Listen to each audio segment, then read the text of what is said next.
Assalamualaikum warahmatullahi wabarakatuh. Waalaikumsalam warahmatullahi wabarakatuh.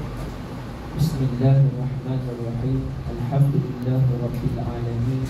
Wassalatu wassalamu ala asyrafil anbiya wal mursalin wa ala alihi wa sahbihi ajma'in. Wa la rabbi shrah li sadri wa yassir li amri wa hlul 'uqdatam min lisani yafqahu qawli. Qala Allah Ta'ala fil Qur'anil Karim ba'da a'udzu billahi minasyaitonir rajim. Bismillahirrahmanirrahim. Ya ayyuhal insanu innaka kadihun ila rabbika kadhan famulaqih. Sadaqallahul azim. Yang dimuliakan Tuan Pengurusi Surau, ahli jawatan kuasa Surau, dan juga seluruh muslimin, muslimat, ibu-ibu dan ayah-ayah, adik-adik. Moga-moga kita dalam rahmat Allah Subhanahu wa ta'ala. Malam ni malam yang ke-20. Itu berapa dah? 25. Malam ganjil, malam ke-25 dah. Dan pada bulan yang kita muliakan ni, bulan Ramadan, kita mencari-cari, kita mengejar ataupun kita menunggu satu malam yang Allah kurniakan kepada umat Muhammad sallallahu alaihi wasallam dengan kelebihan yang banyak, iaitu malam Al-Qadr. Dan moga-moga juga kita semua diberikan, direzekikan oleh Allah Subhanahu wa taala mendapat ganjaran yang sebaiknya apabila malam yang dijanjikan oleh Allah itu datang. Seperti mana penceramah-penceramah ataupun pentazkirah yang telah memberikan tazkirah Ramadan. Moga-moga apa yang kita buat selama mana dalam bulan Ramadan ni, tak miss solat tarawih, tak miss tadarus Quran, dan juga kita berpuasa di siang hari, kemudian kita menggandakan amalan sunat dan juga bersedekah pada setiap hari di bulan Ramadan ni. Moga-moga apa yang kita buat tu mendapatlah ganjaran di sisi Allah Subhanahu wa ta'ala. Baik, tajuk pada malam ni adalah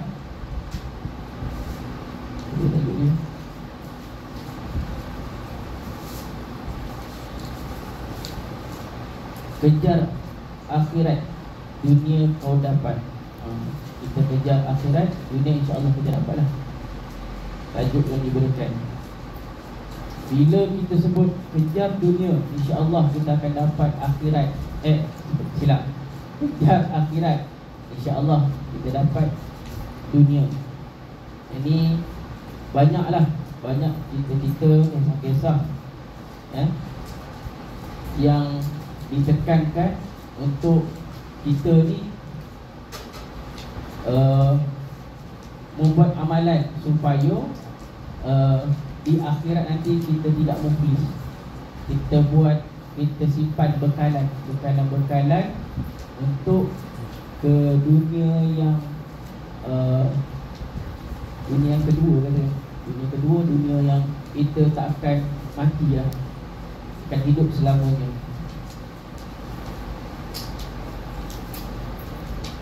Baik, pertama tadi surah Al-Insyiqaq yang saya bacakan tadi, ayat yang ke-6.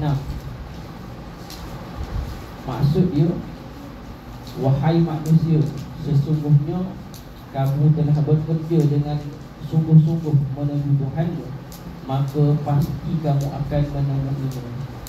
Ini firman Allah Subhanahu wa ta'ala. Dan kita yakin ni yakin betul, yakin yang 100%, yang mana kita akan bertemu dengan Allah Subhanahu Wa Taala. Dan benda yang paling dekat dengan kita, paling hampir dan dengan kita, tak lain tak bukan adalah benda yang paling hampir mati, kematian. Dan semua yang hidup itu akan merasai mati, akan merasai kematian tu. Baik, bila kita kata kejarlah akhirat, kejarlah akhirat macam mana? Pada kisah-kisah di zaman Nabi Muhammad sallallahu alaihi wasallam, Nabi yang kita cintai, para sahabat, ada satu kisah yang masyhur. Ada sahabat yang betapa dia naknya akhirat tu, dia nak mengerjakan satu ibadah khusus selama mana dia ada. Maksud dia, ada yang datang kepada Rasulullah, kata, wahai Rasulullah, aku rasa aku nak solat solat sampai aku mati. Ada lagi yang datang, dia rasa puasa tu satu ibadah yang paling mulia lah. Jadi dia kata dia nak berpuasa sepanjang hidup dia. Lalu Nabi Muhammad pun tegur para sahabat ni, tak perlu buat macam tu. Sebab apa? Sebab Nabi sendiri pun dia menjalankan kehidupan dia seperti mana kita jalan sekarang ni lah. Dia ada waktu makan, dia makan. Waktu dia tidur, dia tidur.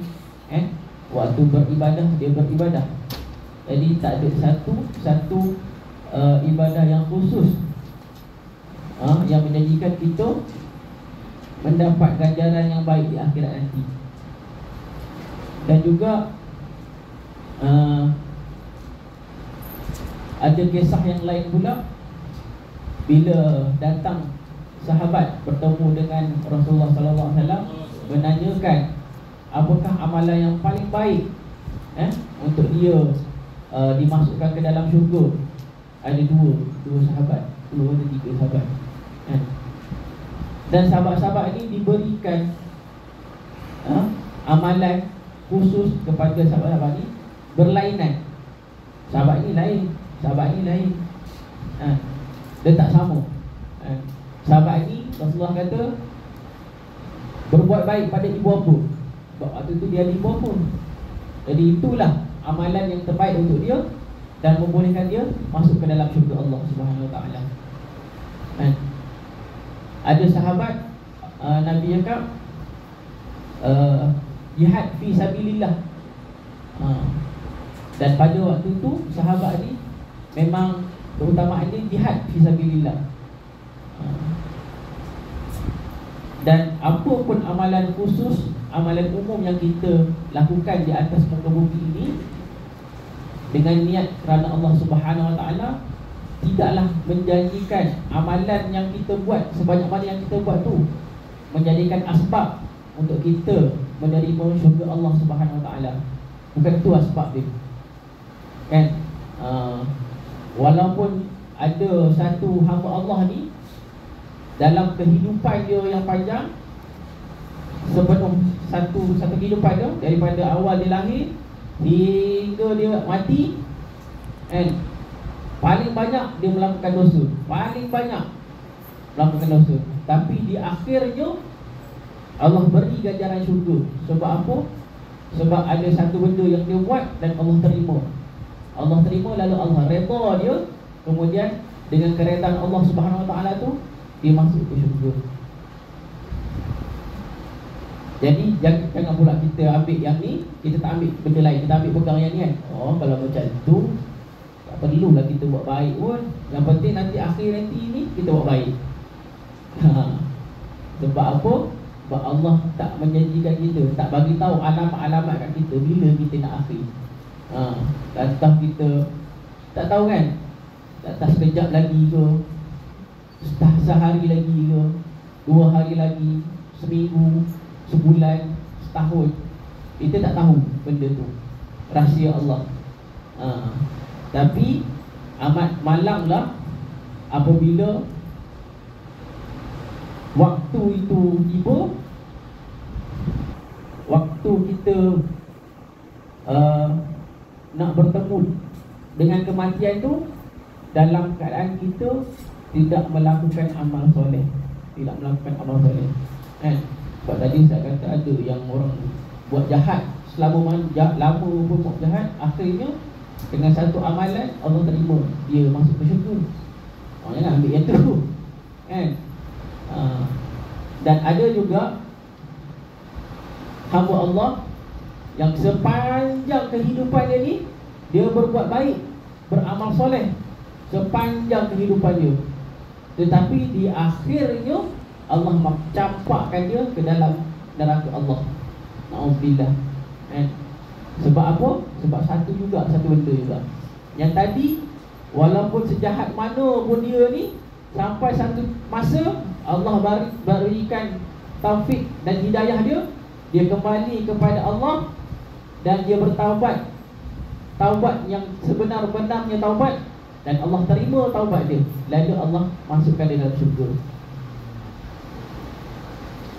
Satu lagi hamba Allah, dia melakukan amal soleh sepanjang hidup dia, dan di akhirnya dia mohon kepada Allah untuk mendapat syurga Allah kerana amal soleh dia yang daripada awal dia lahir sampai ke akhirnya, dia mohon Allah untuk masuk dalam syurga sebab amalannya. Betapa rasa sombongnya dia, sedangkan masuk ke dalam syurga Allah Subhanahu Wa Taala itu dengan keredaan Allah. Allah redha dia, rahmatan Allah. Allah rahmat kat dia, Allah masukkan dia. Bukan hanya amalan yang dia buat. Jadi bila ada je satu rasa sombong, angkuh ni, sifat-sifat yang ada pada musuh kita lah kan, musuh kita daripada dulu sampai kini, iaitu syaitan dan iblis yang ada pada dia ni. Sebab syaitan dan iblis ni, kalau ikutkan mula dulu sejarah dia lah ketua para malaikat, tapi oleh kerana adanya perasaan ataupun sifat angkuh, sombong tu, dia menjadi hina dan ditempatkan dalam neraka. Dan hamba Allah yang tadi, yang walaupun dia beramal soleh selama mana kehidupan, dan di akhirnya ada rasa angkuh, sombong, Allah campakkan dia ke dalam api neraka. Baik, tuan-tuan muslimin-muslimat yang dirahmati oleh Allah Subhanahu Wa Taala, bila kita cakap tadi kita kena kejar akhirat dengan apa? Dengan amalan-amalan yang kita buat ni, pertamanya niat kerana Allah Subhanahu Wa Taala. Apa pun jua yang kita lakukan dalam kehidupan kita, tak lain tak bukan untuk mencari keredaan Allah Subhanahu Wa Taala. Dan kita pada zaman yang sekarang ni, zaman yang paling mencabar, yang tak sama dengan zaman yang dahulu, zaman adik-adik yang belakang sana kan. Zaman sekarang ni zaman mencabar, tak sama dengan zaman yang ni, acik-acik yang kat depan ni. Acik-acik yang dulu tak ada gadget, tak ada internet, ada tapi susah nak dapat. Kalau dulu nak buat jahat, contoh judi, kena pergi kedai judi apa semua tu, berjudi. Sekarang ni tak payah, kejap kat tangan je. Kalau dulu susah. Jadi bila sekarang ni, bila zaman dah senang, zaman dah maju, teknologi lagi, dan juga kekayaan ataupun kemudahan tu senang.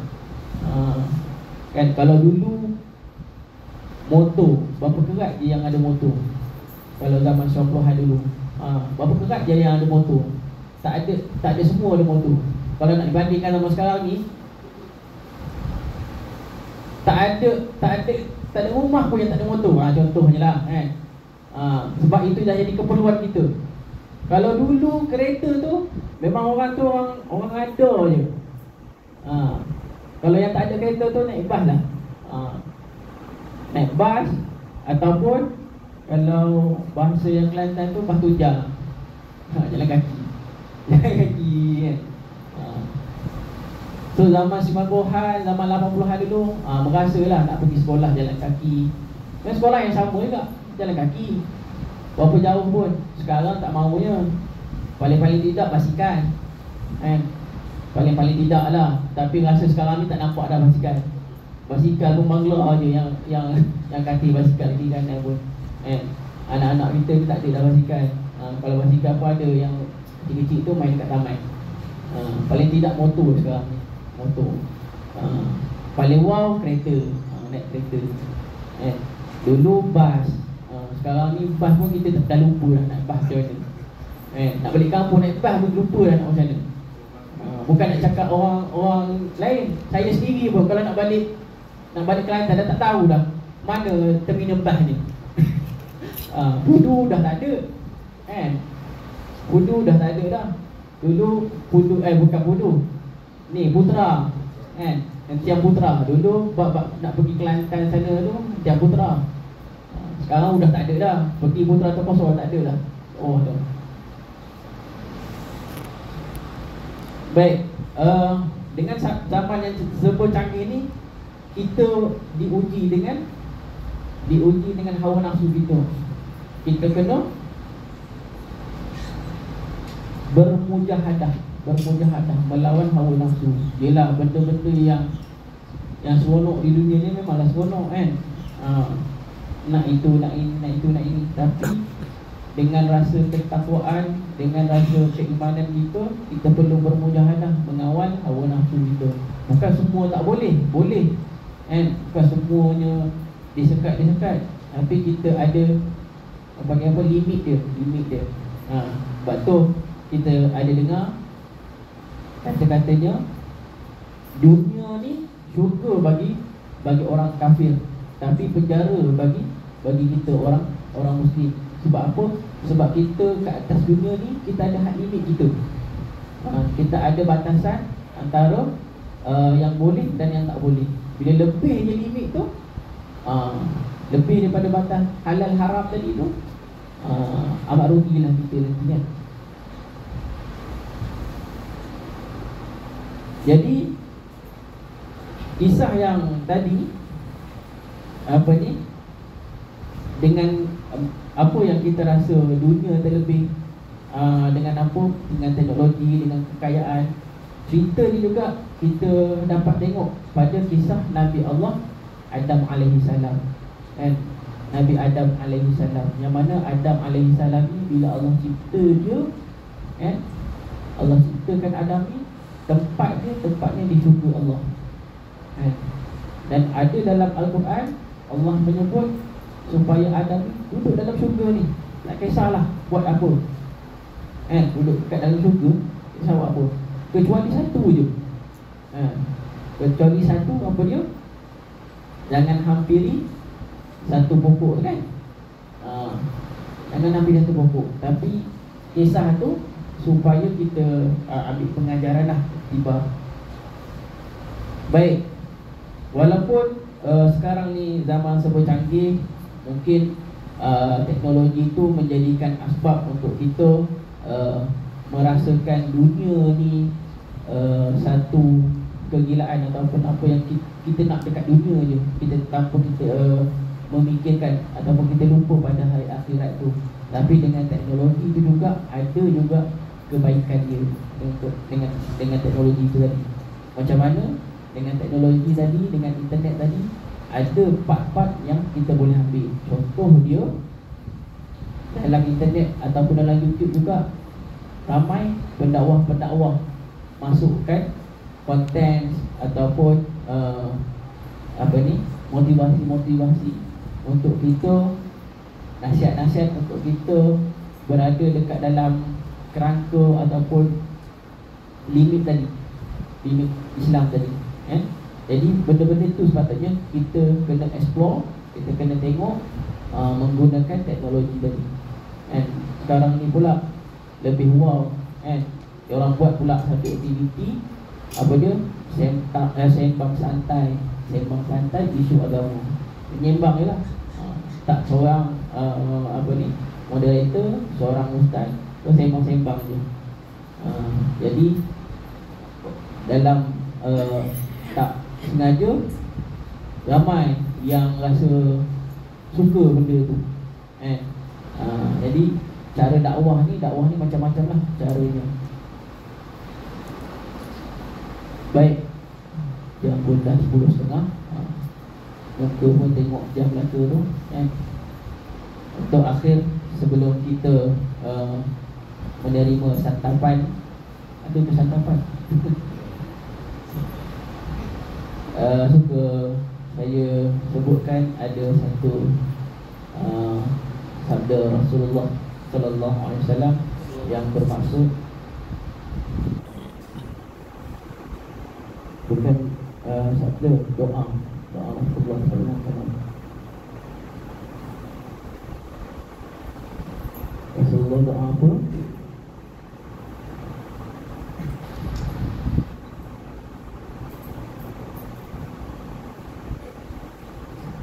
Doa ni doa yang masyhur lah. Kita selalu di doa ni. Doa memohon kebaikan di dunia dan kebaikan di akhirat, dan dijauhkan ataupun dipelihara daripada azab api neraka. Macam mana doa dia? Ingat tak? Tu dah dengar tu. Imam dah baca dah. Rabbana atina fid dunya hasanah wa fil akhirati hasanah wa qina azabannar. Wa qina azabannar ni sama je macam yang kita nak doa lepas ni kan. Wa qina azabannar. So doa ni ada, doa yang disebutkan tadi ada 3 benda, 3 perkara. Pertama, maksud doa tu, wahai Tuhan kami, anugerahkanlah kami kebaikan di dunia. Sebab apa kita berada kat dunia ni, kita mohon juga kebaikan kita di dunia ni dan kebaikan kita di akhirat. Kebaikan kita di akhirat. Ada setengah kata akhirat ni start pada kita mati lah. Di alam barzakh start dah tu permulaan kita. Sebab di alam barzakh nanti kita akan berdepan dengan 2 malaikat. 2 malaikat yang soal kita ada. Dan waktu tu mulut kita dikunci and tak boleh jawab menggunakan mulut. Hanya amal yang kita buat di atas dunia ni lah menjadi bekalan kita. Dan yang ketiga, wahai Allah, peliharalah kami daripada azab api neraka. Bila kita harap-haraplah, mohon-mohon pada Allah SWT di 10 malam terakhir ni kita dilepaskan oleh Allah SWT daripada menerima azab api neraka. Walaupun kita ada dengar, kita tahu dan kita percaya apabila disampaikan kepada kita, walaupun ada sebesar zarah pun iman dalam hati tu, Allah akan masukkan ke dalam syurga. Tetapi sebelum dia masuk syurga tu, Allah akan mengazabkan dia dalam api neraka. Walaupun itu kita pernah dengar, kita pernah masuk dalam telinga kita, jangan kita ambil yang tu lah paling tidak kita nak yang tu. Jangan. Sebab apa? Sebab azab Allah ni, azab api neraka Allah ni bukan sama macam azab kita dekat dunia ni. Kalau kita keluar ni bawa motor, bukan jalan kaki. Sekarang ni jam 12 kita bawa motor, prank pergi mana? Pergi hantarlah apa, hantar barang ke, pergi bank ke, pergi hantar anak sekolah ke. Pukul 12 atas balik, masuk rumah. Pertama kita cari apa? Cari switch kipas. Panas kan nak kata kan sekarang ni. Kalau kena dekat kulit tu, orang kata apa? Hangat hijau. Kan? Dia panas tu bukan panas biasa-biasa. Panas tu orang kata apa? Macam sakit lah kan. Itu pun kita dah rasa macam tu kan. Azab Allah ni lagi dahsyat daripada itu. Ada dikatakan seperti mana isi kita ni disiap-siap isi kulit kita ni. kita pun tak dapat bayar. Kita gigi pisau pun kita dah adu kan. Jadi janganlah kita berhasad untuk yang tadi, yang saya kata tadi, sekelumit iman tadi tu. Jangan itu kan. Paling tidaknya kita nak tergolong dengan orang-orang yang soleh-solehah bila mana berada dekat atas, ataupun bila mana Allah berikan buku amalan kita, Allah berikan kita pada tangan kanan, bukan tangan kiri. Sebab tangan kanan ni alhamdulillah kita syukur sangat-sangat, insya-Allah. Bila tangan kanan ni benda yang baik dan kita terus masuk ke dalam syurga Allah. Wallahu a'lam. Yang baik tu daripada Allah Subhanahu Wa Taala. Kesalahan silap saya mohon maaf atas kekurangan. Moga-moga Allah tengok kita pada malam ni seramai mana yang ada ni dengan pandangan rahmat Allah Subhanahu Wa Taala dan memberikan ganjaran kepada kita, ganjaran syurga Allah Subhanahu Wa Taala, dan Allah pelihara kita daripada azab api neraka. Wallahu a'lam. Bila kita hidayah. Wassalamualaikum warahmatullahi wabarakatuh.